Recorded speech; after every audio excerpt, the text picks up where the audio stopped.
لسم باندې حسین شهید شوی دی، شهید کړی شیعهګانو دی. دا میوت فلسفه ده، دا هم د دروغو فلسفه ده چې خلک وایي چې دا یزید وجلی دی. حاشا وکلا، یزید د هغه په مرګ کې بالکل قطعا شریک نه دی.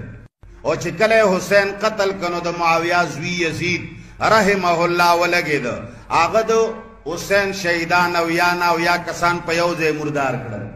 نن چې دا یزید ټولو مسلمانانو بدنام کړی دی، دا د شیعهګانو دین دی.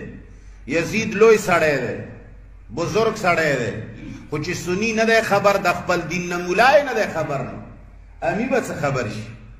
اول نمبر یو طرف ته حضرت امام حسین رضی اللہ تعالی عنہ دے، بل طرف ته یزید بدبخت دے.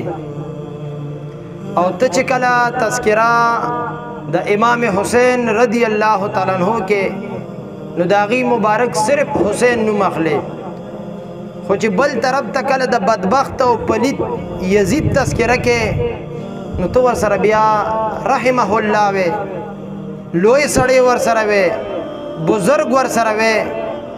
در حقیقت حضرت امام حسین رضی اللہ تعالی عنہ لوڑ سړیم دی، په بزرګۍ کې شکم نشتا. خو چې کله د امام حسین رضی اللہ تعالی عنہ تذکرہ کې صرف حسین، بل طرف ته چې د بدبخت یزید تذکرہ کې نو تو سر رحمه الله وے.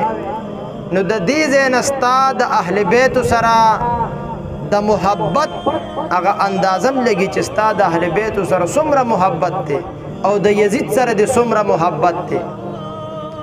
دویم نمبر ته سنیان د خپل دین نه ناخبره دي، مولیان ناخبره دي، نو عوام او امیان خود سر نه ناخبره دي.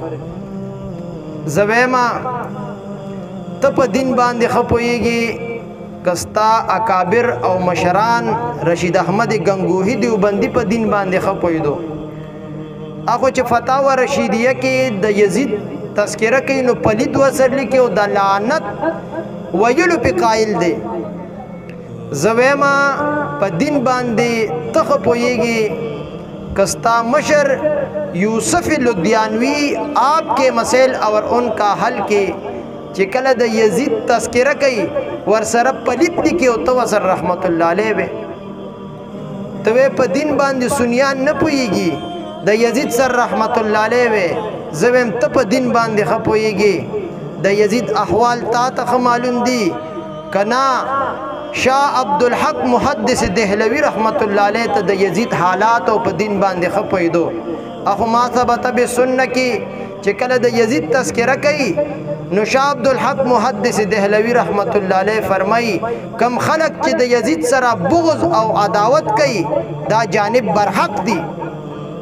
زوی متخ پویږي په دین باندې او د یزید په احوالو باندې کنا امام جلال الدین سیوطی رحمت اللہ علیہ خپویدو.